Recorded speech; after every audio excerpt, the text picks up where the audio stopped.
Well, good afternoon again, everyone, and I hope you're all enjoying our time together. It's been a real pleasure to be able to spend this afternoon with you, and we're grateful to all of our speakers today who have shared with us their insights and reflections. It's been just a beautiful experience to be a part of. As I introduce our keynote speaker this afternoon, I'd also like to again express our gratitude to Dean Joel Hellman of our School of Foreign Service, to Dr. Tom Banchoff, our Vice President for Global Engagement. And I'd also like to again express our gratitude to our host, Antonio Spadaro. Father Spadaro, we're honored to be here at Civiltà Cattolica. Today's discussions have provided for us an opportunity to deepen our understanding of the global mission of the Society of Jesus. And there's perhaps no one better suited to offer our address this afternoon than Dr. Jose Casanova. For more than a decade, we've been blessed at Georgetown to have with us one of our world's most highly regarded scholars of religion, a professor in our Department of Sociology and our Department of Theology and Religious Studies.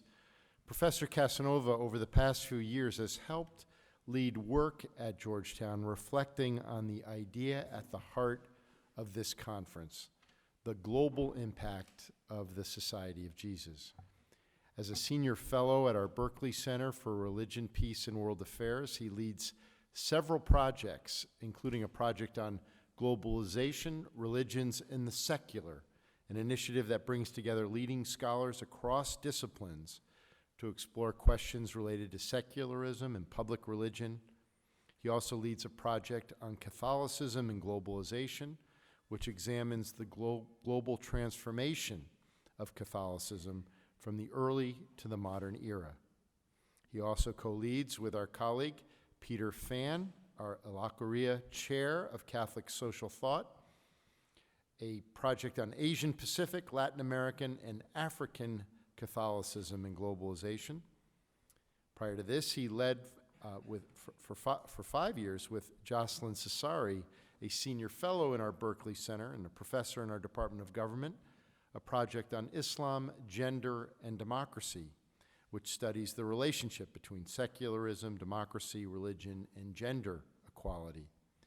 He and Tom Banchoff have also led a project on Jesuits and globalization, where they held a series of events around the world that brought together an international group of interdisciplinary scholars, including right here in Rome at the Gregorian, and resulted in a scholarly publication of their writings. And he also led a project on the religious and political identities, the Mediterranean since 1492, during which he organized a series of workshops at Georgetown for scholars from around the world. A prolific author with many published books and articles, in 2012, he was honored with the Salzburger Hochschulhohen Prize in Theology for his outstanding contributions and lifelong achievements in the field of theology. And in 2017, he was selected to serve as the Kluge Chair in Countries and Cultures of the North at the John W. Kluge Center at the Library of Congress in Washington. His landmark book, Public Religions in the Modern World, published by University of Chicago Press in 1994, has been translated into several languages, including Japanese, Arabic, and Turkish. So to bring this whole process of our engagement today into a fitting closure, we have the opportunity to have with us one of the scholars we're most proud to call a part of the Georgetown University community, Professor Jose Casanova. Thank you very much. Thank you.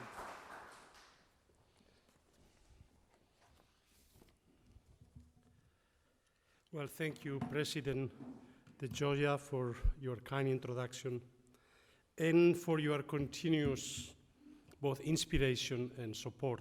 You know, this partly you convinced me to come down to Georgetown, you and Tom Banchoff, and it's one of the best decisions I ever made in my life. So thank you very much. I also want to thank our gracious host, Father Spadaro. It's a great pleasure to be back here.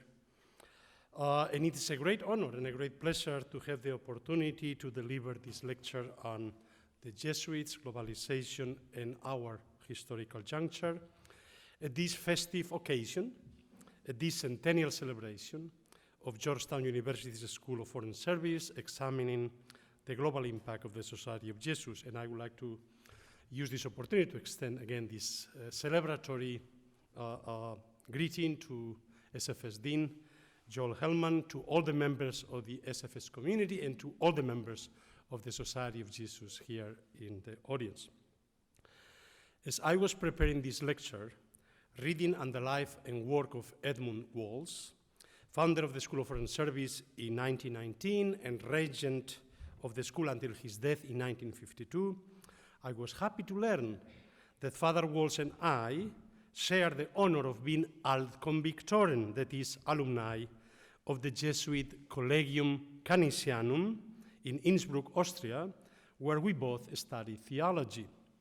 Walls could only stay in Innsbruck, however, 1 year, since his theological studies there were cut short by the outbreak of World War I in Europe. Walls continued his theological studies at Woodstock College in Maryland, and shortly after his ordination to the priesthood in 2016, Father Walls was appointed Dean of the College at Georgetown. However, before the end of his first year as Dean, his life career was interrupted once again by war, this time by the entry of the United States into war in 1918.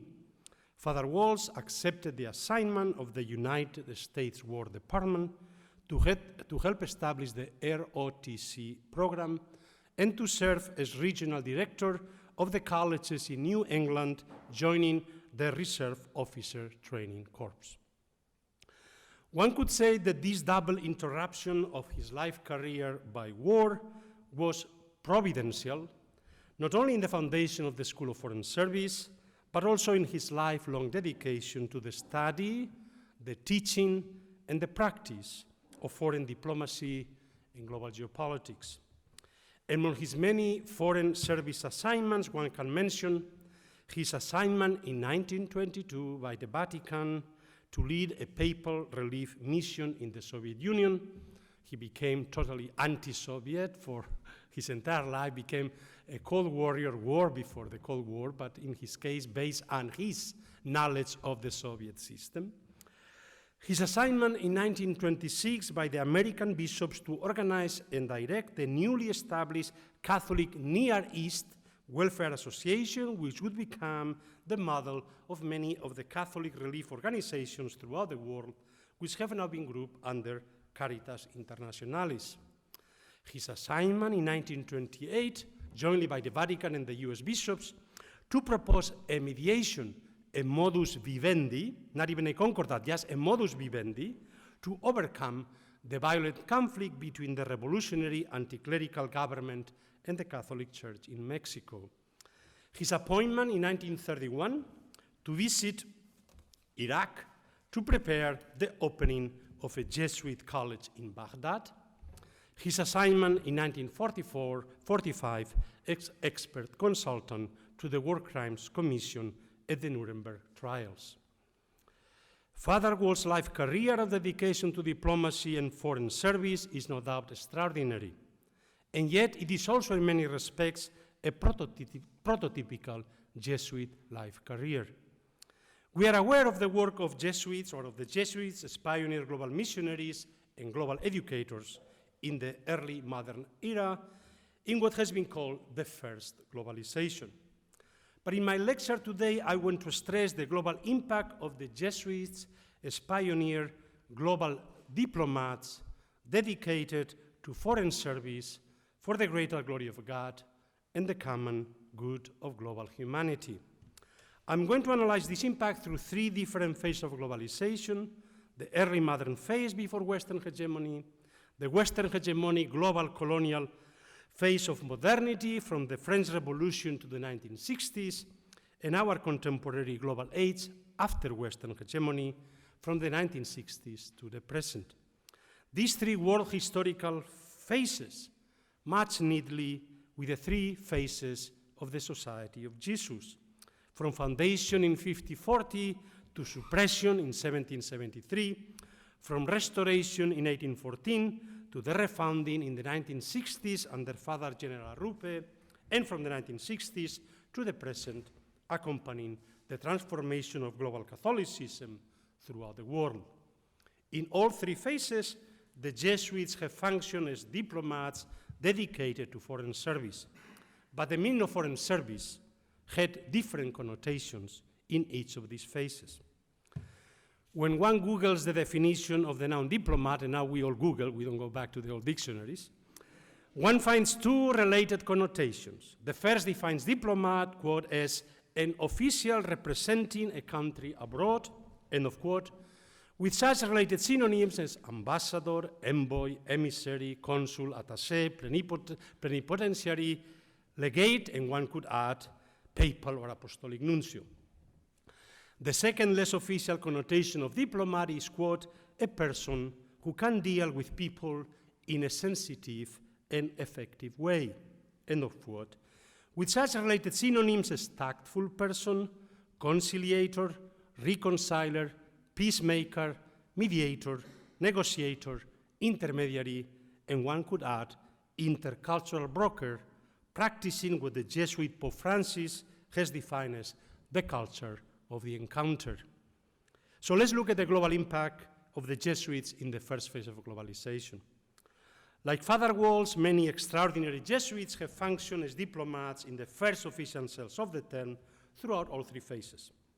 In the early modern phase, one can think immediately of such paradigmatic figures as Francis Xavier, Antonio Posebino, or Thomas Pereira. Francis Xavier, the first Jesuit to be sent ad missiones, and the paradigmatic Jesuit missionary, was sent to the East Indies under the request of King John III of Portugal. Besides being, as it were, a royal emissary under the Portuguese padroado, that is, the royal patronage of the Church in Portugal's overseas territories, before departing from Lisbon in April 1541, Xavier received a papal brief appointing him apostolic nuncio to the East. Antonio Posebino, leading humanist scholar, counter-Reformation polemicist, and Latin secretary of Father General Everard Mercurian, was sent by Pope Gregory XIII in 1578 as papal legate to the court of King John III of Sweden in order to mediate in the Livonian War. After years of diplomatic missions through the Baltics and the Polish-Lithuanian Commonwealth, Posebino was the first Jesuit to visit Muscovy during the reign of Tsar Ivan the Terrible. As a trusted emissary of Polish ruler Stefan Batory, in 1588, Posebino helped to mediate the peace treaty of Jan Zapolski, ending the wars between the Polish-Lithuanian Commonwealth and the Tsardom of Russia. As a Jesuit, a typical Jesuit, Posebino was also involved in the founding of Jesuit colleges throughout Europe, in Chambéry, France, in Turin, Piedmont, in Vilnius, Lithuania, in Braniewo, Poland, in Olomouc, Moravia, and in Cluj, Romania. All historically prestigious academic institutions still extant today. Retired from diplomacy by Father General Claudio Acquaviva and banned from Rome as too political, Posebino retired to Padua, where he frequently conducted the Ignatian spiritual exercises, influencing, among others, the vocation of Saint Francis of Sales. Tomás Pereira, Jesuit in the China mission, was a mathematician, astronomer, musician, and trusted advisor of the Kangxi Emperor, who sent him as emissary to negotiate the 1689 Treaty of Nerchinsk with Russia. The authoritative version of the treaty was negotiated and written in Latin, primarily by Pereira on behalf of China, and by the Pole Andrei Bialovotsky on behalf of Russia.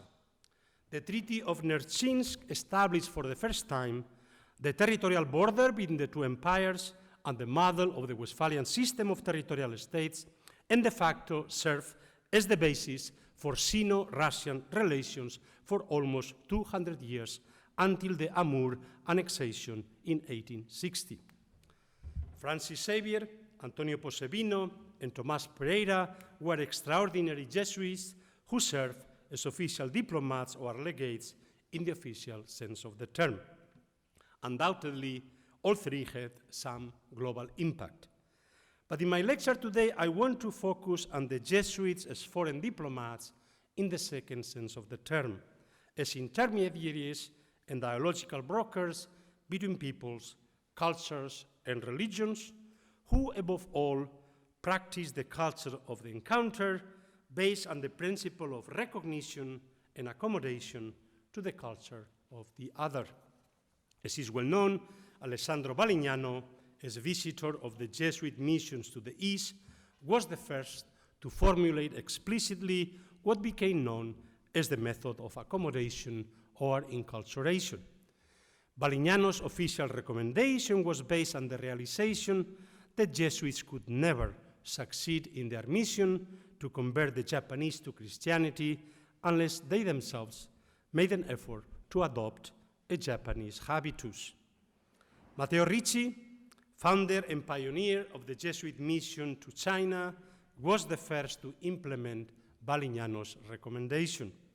In a sense, he himself embodied the method of accommodation. Accommodation was not simply a cunning strategy of conversion devised by European Jesuits. The practice emerged out of the intercultural encounter itself. In Japan, as well as in China, their local friends, the first Christians, taught the Jesuits the need to go native and to accommodate to local culture if they wanted to succeed. It was his friend and disciple, Chi Tu Tai Su, who first convinced Ricci of the need to abandon the habit of a Buddhist monk, which he had adopted at first upon entering China with Michele Ruggieri, and to assume instead the habitus of a Mandarin scholar. The ultimate goal of Ricci and the Jesuits who followed him was to penetrate the imperial court of Beijing and to convert the Chinese emperor. Yet Ricci realized soon that he himself would need to become first Chinese before the Chinese could possibly become Christians. It demanded an arduous enterprise of double translation of Latin texts and of European culture into Chinese, and of translation of Chinese texts and Chinese culture into Latin and into European culture. Ricci himself, through his own Sinicization, was the key to this collective enterprise in which European Jesuits, as well as Christian Confucian scholars, participated. The effect of the translation of Chinese classics and culture, first into Latin and then into European languages and cultures, mediated primarily by the China Jesuits, was crucial for European historical developments in the 18th century, particularly for the culture of the Enlightenment. I went to, as an aside, a month ago, a great musical, and Matteo Ricci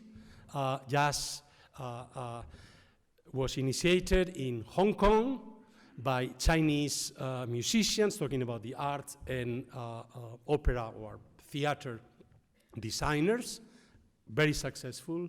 And indeed, the fact that in China, in Hong Kong, they can create a successful and actually profitable musical, and Matteo Ricci indicates the effect. In fact, most Chinese kids have heard of Ma Du Li, while probably most of the children in Macerata, which was the town from which Matteo Ricci came, never heard of Matteo Ricci. Ricci was followed in the China mission by many other Jesuit diplomats practicing the same culture of the encounter, who were actually able to penetrate the court of the Kangxi Emperor and became his trusted tutors and advisors from his childhood, 6 years old, to the end of his long imperial reign. Among the most prominent were the Bavarian Adam Schall, the Flemish Ferdinand Verbies, the Czech Karel Slavicek, the Portuguese Pereira, and the French Gerbilon. In 1962, the Kangxi Emperor proclaimed the Edict of Toleration, officially recognizing Catholicism and the Jesuit missions and allowing the conversion of Chinese into Christianity. The edict, which came after a petition by Pereira, was proclaimed in recognition not only of Pereira's special service at the Treaty of Nerchinsk 3 years before, but also in recognition of the many other contributions that the court Jesuits had made during his reign, as directors of the Imperial Observatory, as reformers of the Chinese calendar, as geographers mapping the city of Beijing, as linguists, and as the introducers of Western science, technology, music, and the arts. To this list of prominent Jesuit diplomats in China, one could add the names of many other Jesuit missionaries practicing the method of accommodation as intercultural brokers in the East Indies. Roberto de Nobile in the Madurai Mission in India, Alexander Rhodes in Vietnam, Ippolito Desideri in Tibet. And one could add an equally long list of prominent Jesuit missionaries practicing a similar culture of the encounter and serving as intercultural brokers with the indigenous cultures in the New World of the Americas or in the West Indies. In fact, as we know, from the very beginning, every Jesuit took an oath to be sent ad missiones, that is, as missionaries by the Father General. Only a small proportion, perhaps no more than 10% of all Jesuits in the early modern era before the suppression, were sent overseas to the East or the West Indies. Of the many petitioned the Father General to be sent to the Indies, the majority had to accept being sent ad missiones at home throughout Europe, to run the hundreds of Jesuit colleges, to serve as court confessors and spiritual advisors of the European aristocracy, but also to serve as itinerant missionaries in the rural missions and in the inner cities, which soon came to be known as our local or domestic Indies at home. A discourse soon developed pointing out that the Jesuit domestic missions at home were as arduous, as beneficial, and as necessary as the foreign missions abroad, all being part of the same global salvific mission of the Society of Jesus. The mission to help souls ad maiorem Dei gloriam and for the common good was the same everywhere for every Jesuit, irrespective of national origin or country of destiny. Within the Society of Jesus, there was no sharp distinction between domestic and foreign. It was the unique organizational structure of the Society of Jesus that gave it its transnational and global character at the very moment when the Westphalian system of nation-states was being formed and consolidated. The names of the Jesuits in the China mission show that they came from every country and region of Europe, yet they were not at the service of any European nation-state. The same may be said about the names of most of the Jesuits who served in the Jesuit Indian redactions throughout Latin America, from Baja California to Chile and Paraguay. It was this relative autonomy from the very European Catholic powers who were the patrons of the Jesuit missions, as well as from the ordinary Catholic bishops and local church hierarchies, that made possible the organization of the Society of Jesus as a truly transnational global organization in the early modern era. But this relative autonomy was also the source of constant conflicts and tensions with the same Catholic powers and church hierarchies. Eventually, those tensions and conflicts assumed a critical dimension and became the reason for their expulsion from all the foreign missions by the Catholic rulers, and ultimately for the suppression of the Society by the Pope in 1773. Equally important for the organization of the Society of Jesus as a transnational global organization was its unique dual character as a society of global missionaries and global educators.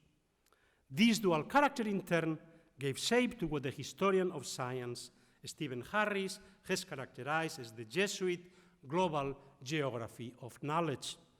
And instructions from Ignatius himself missionaries from the East and West Indies sent all kinds of novel information, natural, from the natural world, historical, geographic, demographic, ethnographic, linguistic, artistic, etc., to the most important Jesuit colleges in Europe. There it was first processed into new scientific knowledge and then globally distributed in print form, eventually reaching non-Jesuit institutions and publics, as well as Jesuit colleges and missions throughout the world. This virtuous feedback of global knowledge production between the global network of Jesuit colleges and the global network of Jesuit missions, the apostolate, made possible for the Jesuits to become pioneer globalizers in the first globalization. For over 2 centuries, from the 1540s to the 1760s, no other group contributed so much to the advancement of global connectivity and global consciousness, linking the 4 quadrants of the world. In a sense, the Society of Jesus, in advancing its global project of world evangelization, wished to function as a global NGO avant la lettre, ready to serve all the rulers, as well as all the polities, cultures, and societies of the world, but when wanting to remain autonomous from all of them, that is, without being subservient to any particular national or imperial geopolitical interest, under the motto of the greater glory of God and the common good of all of humanity. The project was dedicated to the formation of an open and plural global civil society, open to evangelization, but also to all forms of human intercultural exchange without regard for territorial borders. This global and transnational character of a Jesuit project without borders, wishing to function as a global NGO before its time, without regard for any distinction between domestic and foreign, naturally provoked deep suspicions everywhere. To the many critics of the Jesuits, it looked as if the society wanted to be both a state within the state, undermining every form of absolute sovereignty, and an imperial power of its own, with a secret project of world domination. Let's now look now at the second phase of globalization under Western hegemony. Ultimately, the early modern Jesuit project of globalization was defeated by the alternative process of globalization carried out by the Westphalian system of nation-states and by the world capitalist system, which became hegemonic in the second phase of globalization. In today's lecture, I can only touch upon very briefly on the global impact of the Jesuits in the second Western hegemonic phase of globalization. After its restoration in 1814, the Society of Jesus had to operate under new conditions created by the accumulative secular forces of the Enlightenment, the French and American political revolutions, the industrial capitalist revolution, and new ideologies of economic and political liberalism carried jointly by the triumphant global capitalism and the globalization of the nation-state.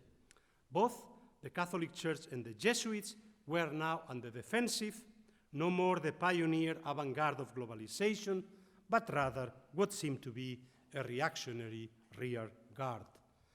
The Jesuit transnational and Catholic identity and their global mobility assume now a new signification and meaning.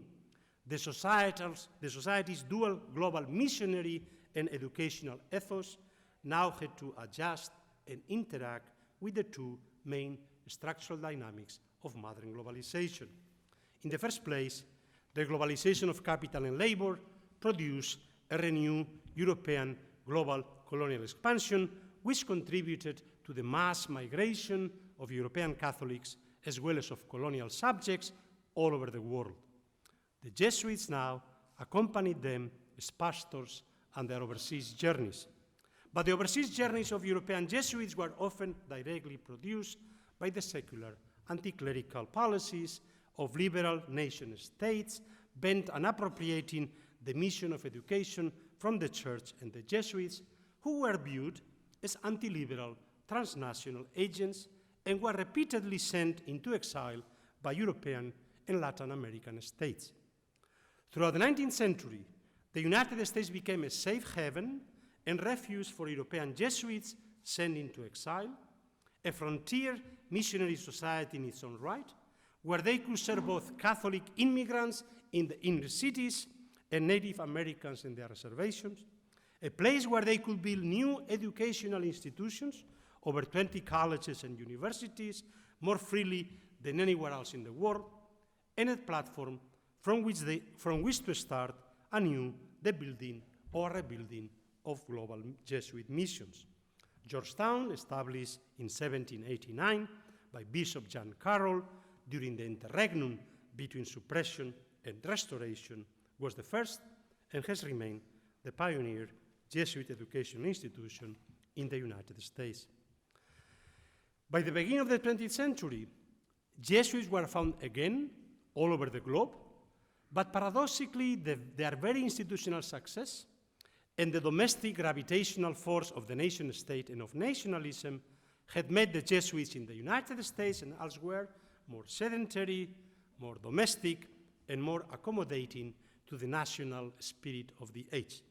From the very beginning, Ignatius and succeeding Father Generals had identified the national spirit as a constant threat from which the Society of Jesus had to protect itself deliberately to maintain its universal Catholic identity and its transnational organizational structure.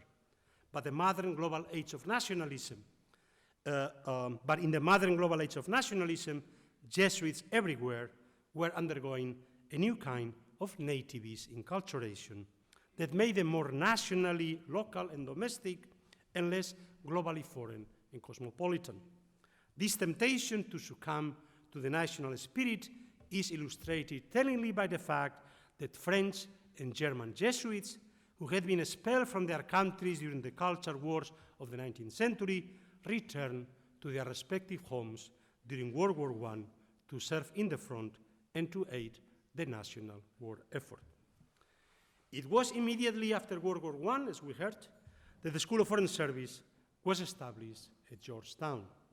Despite the nativist, anti-immigrant spirit of the post-war period in the United States, not unlike the one reigning today, the School of Foreign Service was shaped by the open Catholic Americanism that has been a permanent feature of Jesuit Georgetown since its foundation.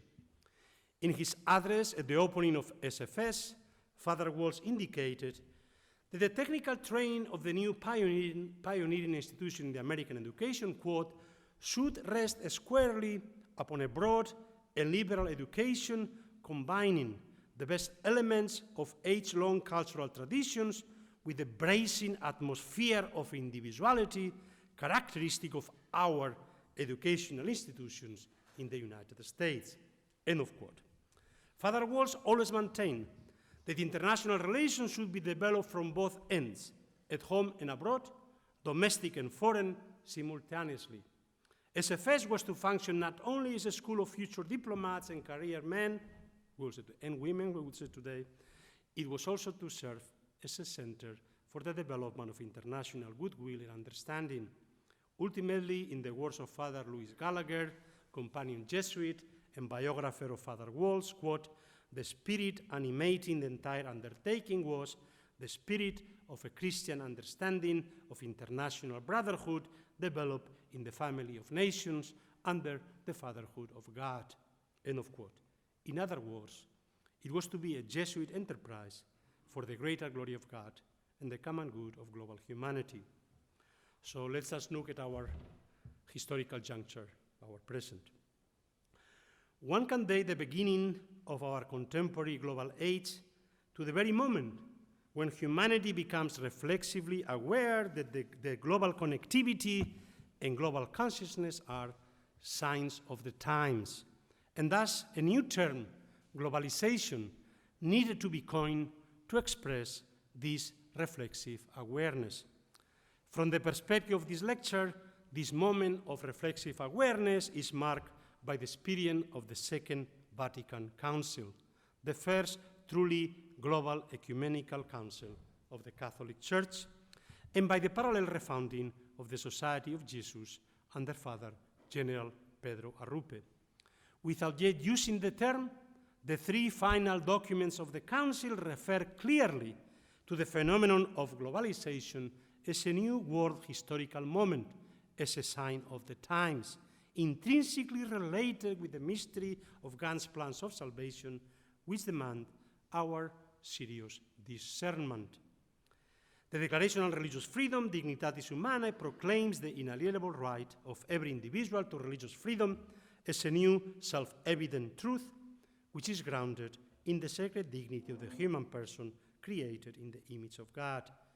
The declaration of the relation of the Church with non-Christian religions, Nostra Aetate, our age, demands that we recognize intercultural and interreligious dialogue as a fundamental task and duty for us Christians and for all humans.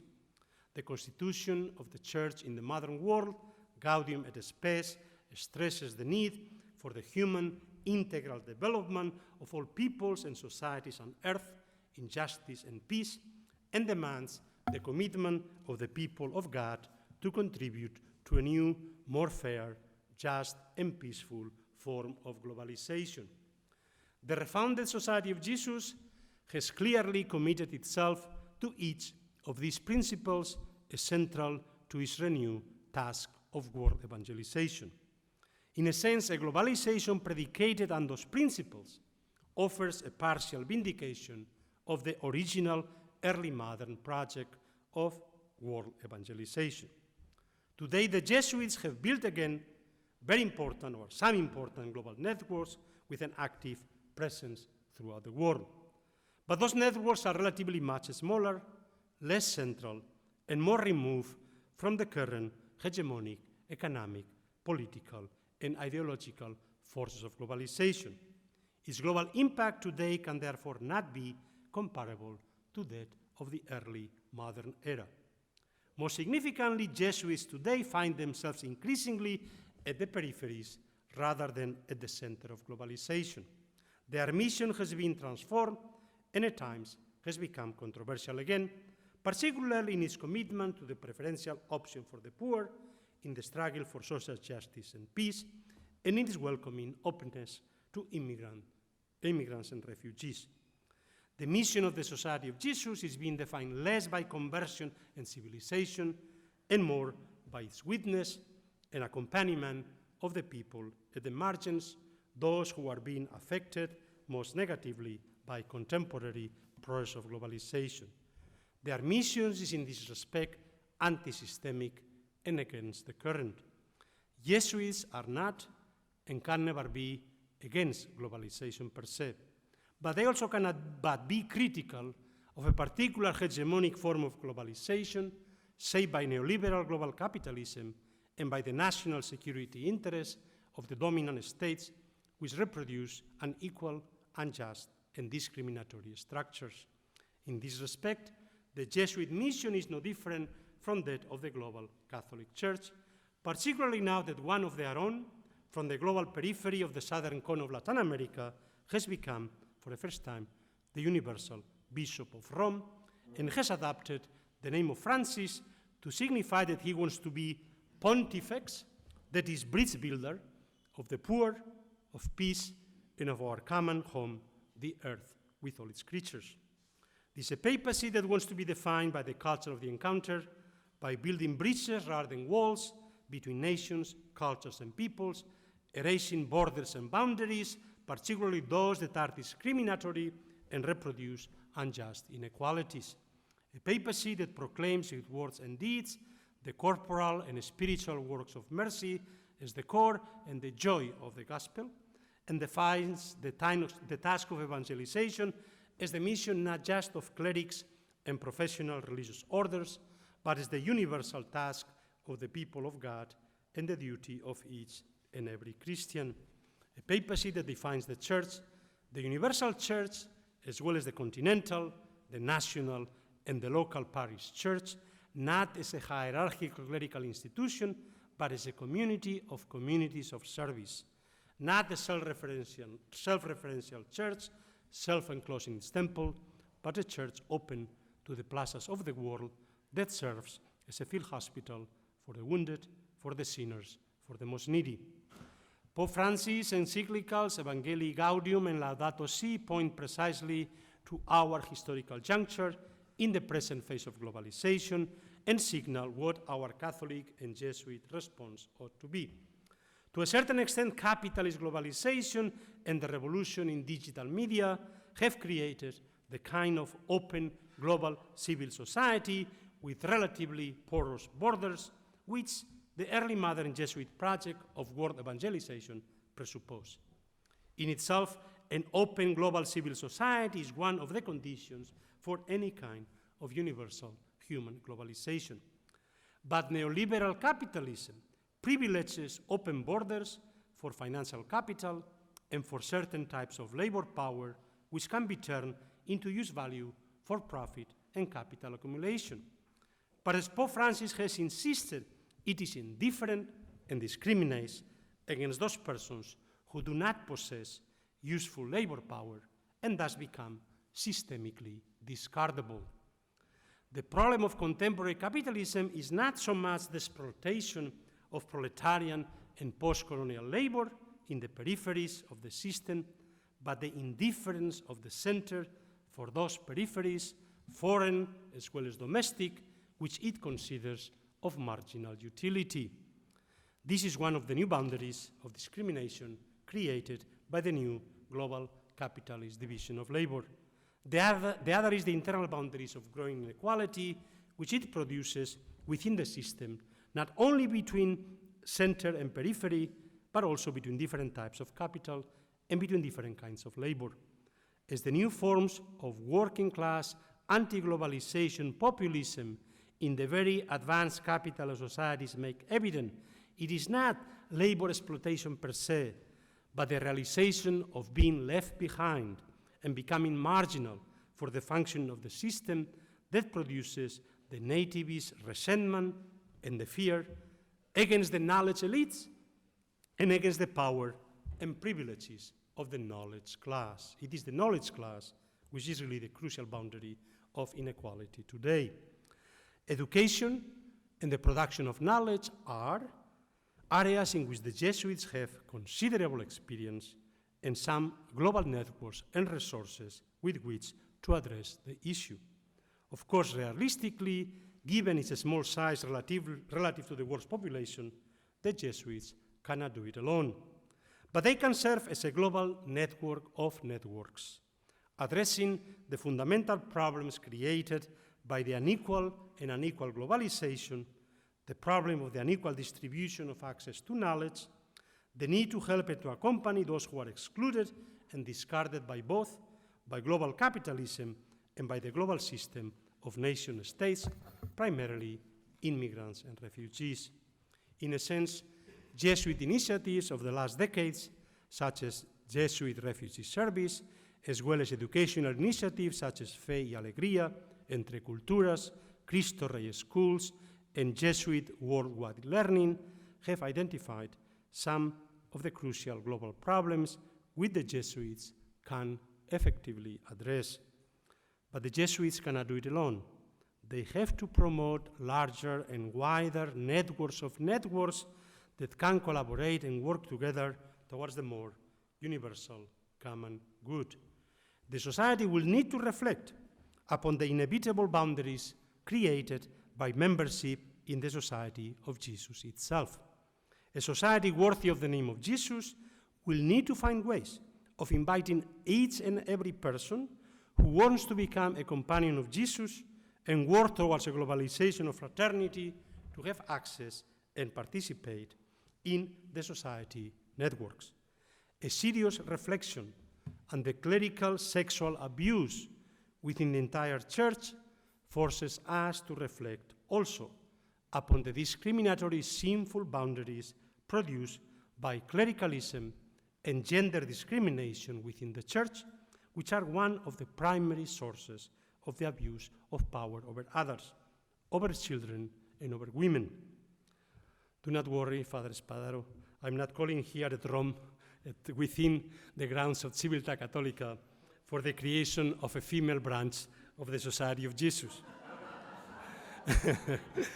But the Society of Jesus has a unique opportunity and responsibility to assume the global mission of creating within all Jesuit networks and institutions that are informed by Ignatian spirituality the kind of exemplary structures in which there is no room for clerical or gender discriminatory unequal power and domination. This could be the kind of new pioneering global mission which the Society of Jesus could assume as a service to the universal church for the greater glory of God, the common good of global humanity, and the whole of creation. At this centennial celebration, the School of Foreign Service and the entire Georgetown community could assume as its renewed task and unique opportunity the promotion of new forms of diplomatic service in the dual sense of international mediation to establish friendly, just, and fair relations between polities, and the construction of an open, pluralist, and solidarist global civil society which is responsible to the needs of our multipolar, multilateral, multicultural, and multi-religious global age. Thank you.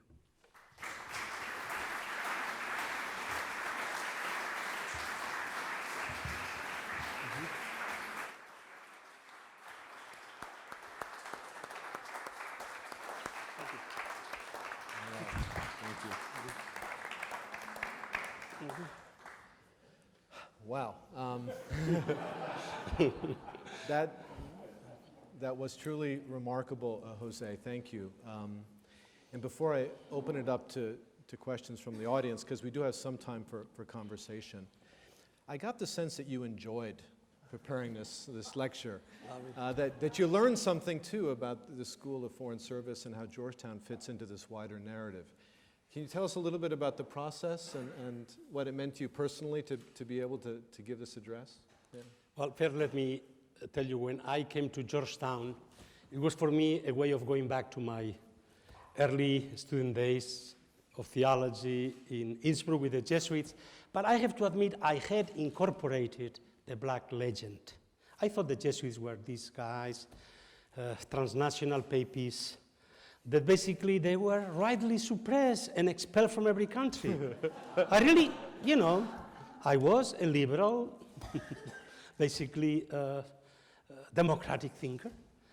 And I realized, or it took me to reflect upon what they could teach us about the early modern globalization that we need to learn again for our global age after Western hegemony.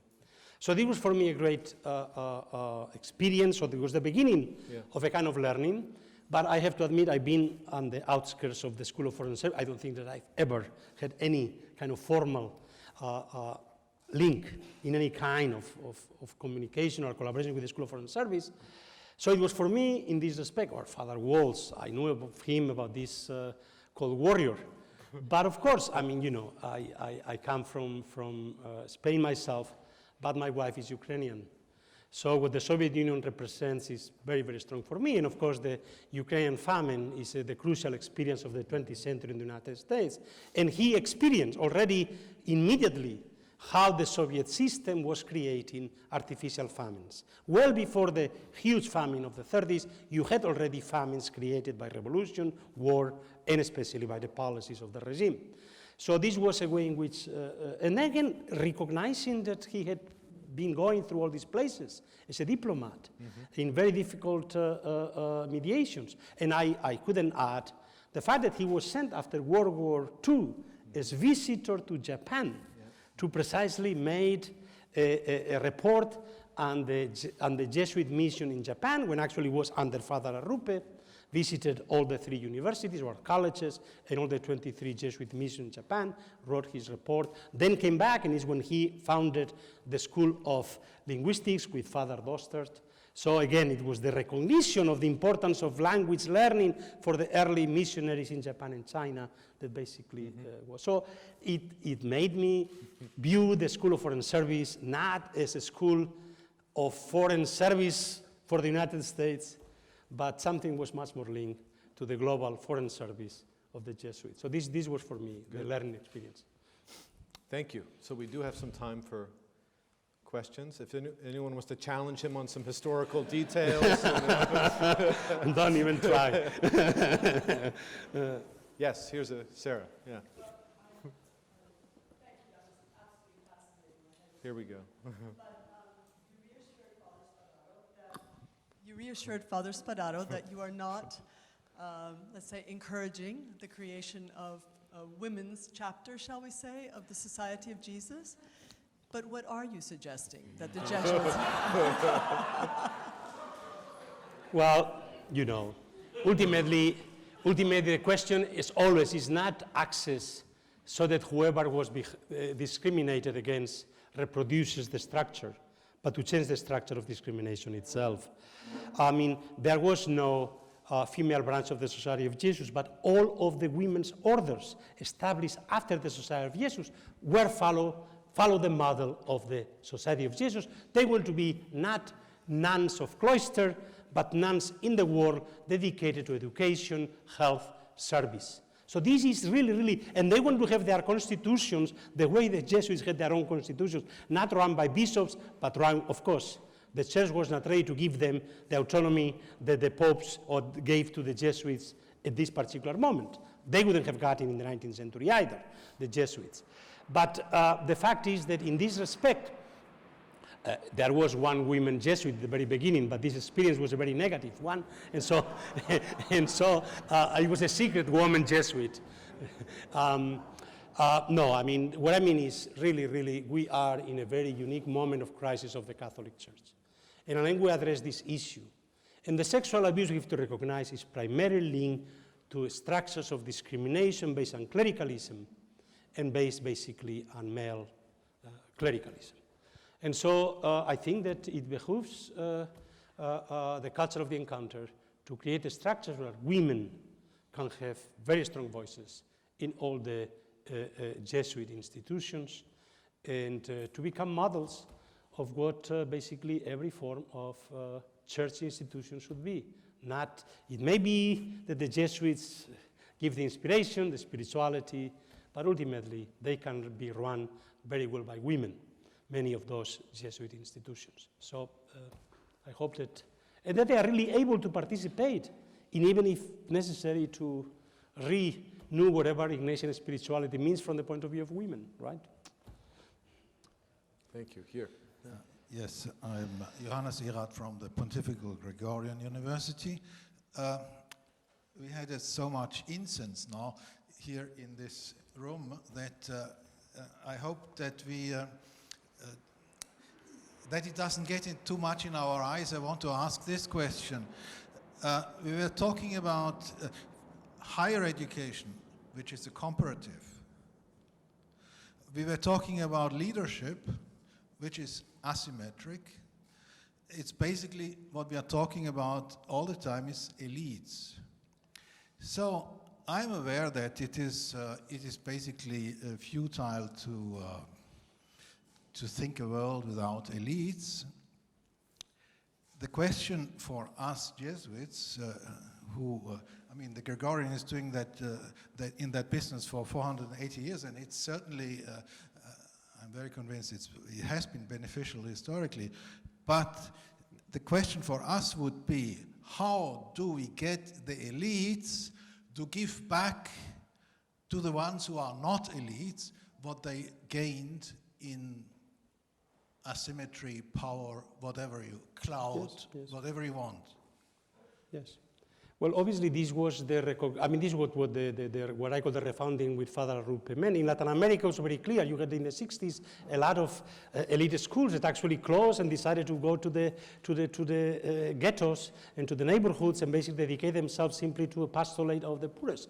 In India, the Jesuit schools before were educating the high caste Brahmins. Now they decided that they don't need to educate the Hindus, the high caste Hindus. They should educate the outcast, the untouchables, and the indigenous people, which are basically discriminated. So most of the Jesuit education in India today is dedicated even to literacy. So it's not anymore.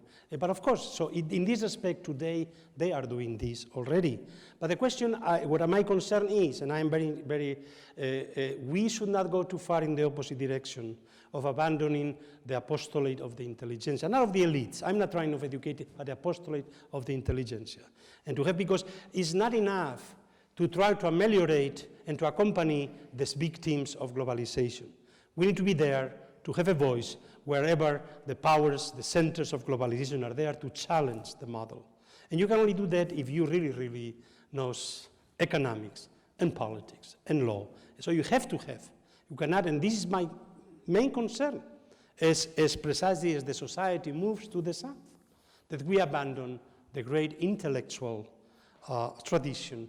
And I see it in India, this is a challenge. How you do move to not to be with the elites and yet still play a role in the public sphere, challenging the official centers of hegemonic power in its society. And so it is a thing in which the School of Foreign Service should not simply close. It needs to educate precisely elites, but it has to educate him precisely, well, women and men for other, which are dedicated to service beyond themselves, right, in their career. Thank you. We have a question in the back. John?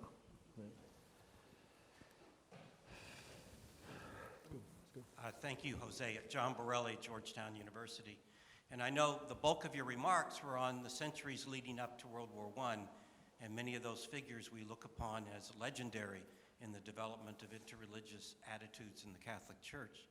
But in your opening remarks on the formation of the School of Foreign Service, 1919, after the First World War, at the Catholic University and the Jesuit University, first one in the United States, and the senior one in Washington, D.C., because by then Catholic University of America existed.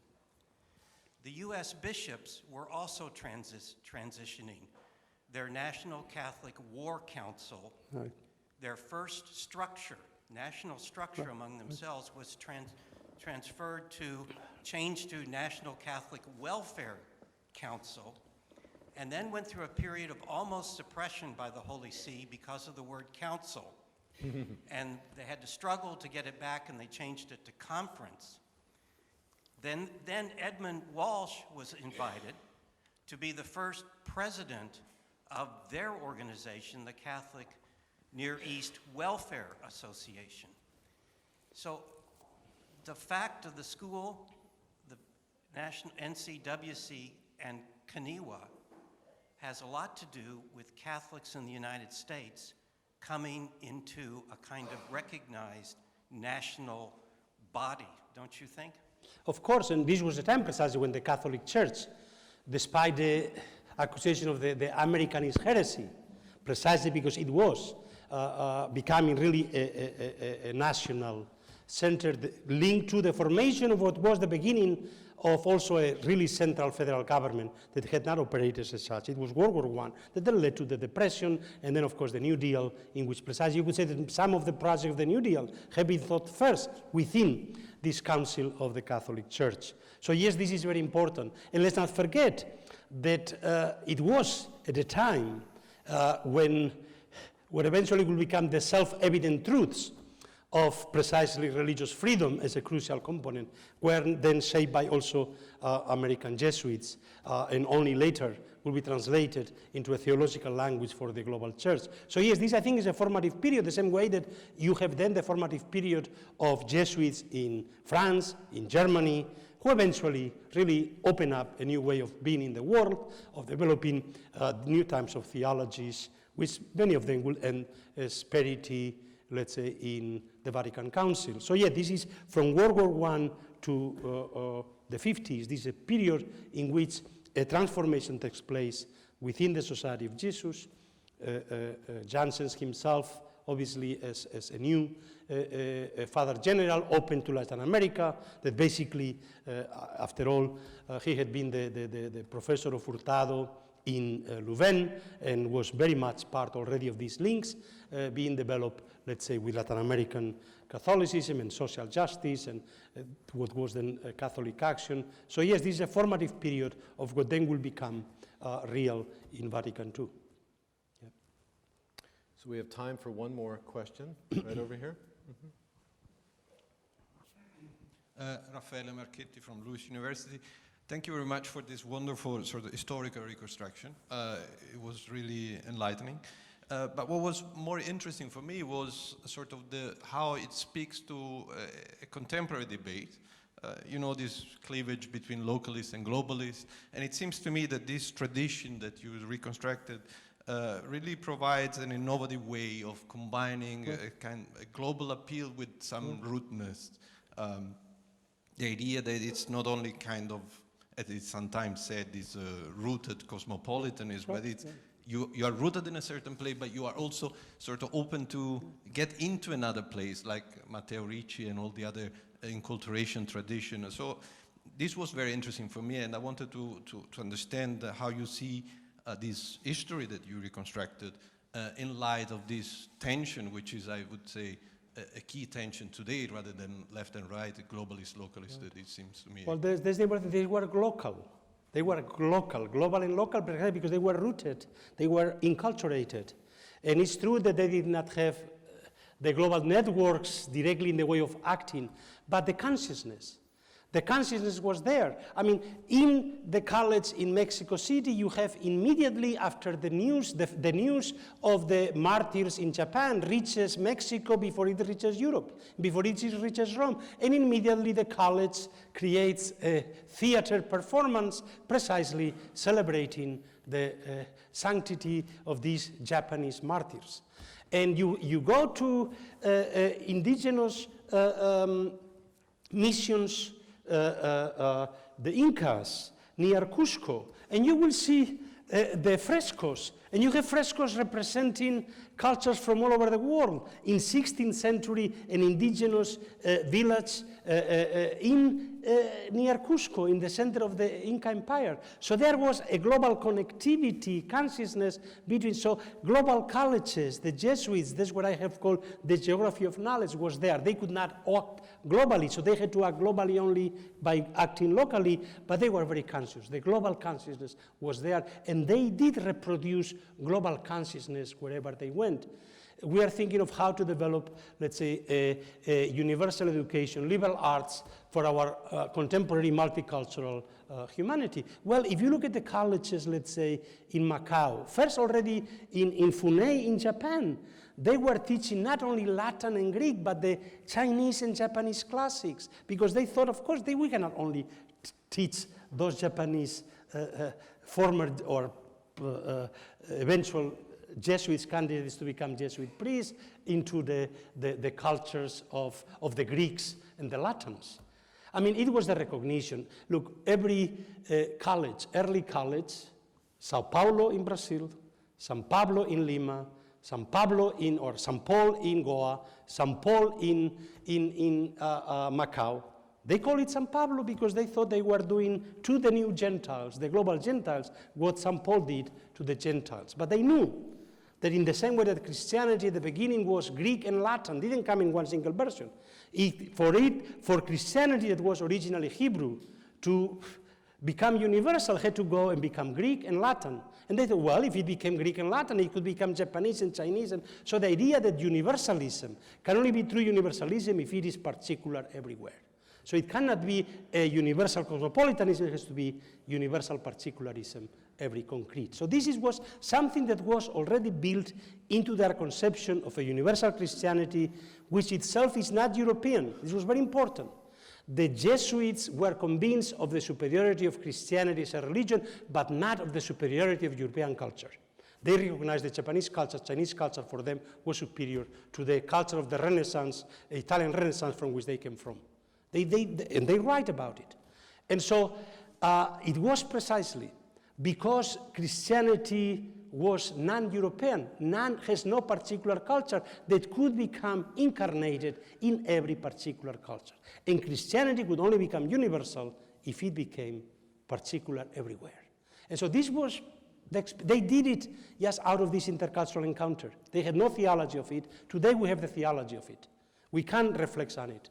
But the experience was there, and it came out of the practice itself. So, Well, Jose, your keynote in this discussion, I think, has been a fitting end to an exciting afternoon. We've had a chance to look at the global impact of the Jesuits from many different angles to celebrate SFS and the centennial against that backdrop. We've also got some calls to action that have emerged out of each of the panels, a source of reflection for Georgetown and the society, I would hope, going forward. In conclusion of our formal activities and anticipation of our reception together downstairs, just some thanks at the end of the day to President DeGioia and Dean Hellman and Father Spadaro for bringing us together here for this wonderful day of reflection, to the staff who've made this possible, to Aaron and Shamong from Georgetown, to Marta and her team here at Civiltà. And in conclusion, I hope you'll join me again in thanking my friend and colleague, Jose Casanova. Thank you.